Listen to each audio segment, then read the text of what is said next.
Kayong mayayaman, makinig kayo. Umiyak kayo't maghinagpis dahil sa mga kahirapang darating sa inyo.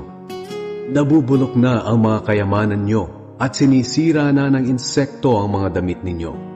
Itinatago nyo lang ang mga pera nyo at hindi naman napapakinabangan.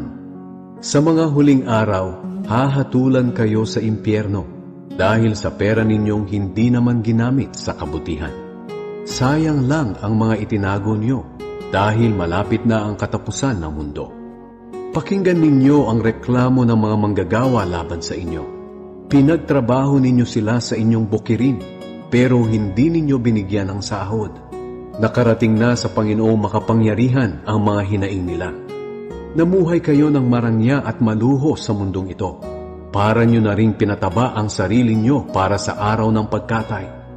Hinatulan ninyo't ipinapatay ang mga taong walang kasalanan kahit hindi sila lumalaban sa inyo.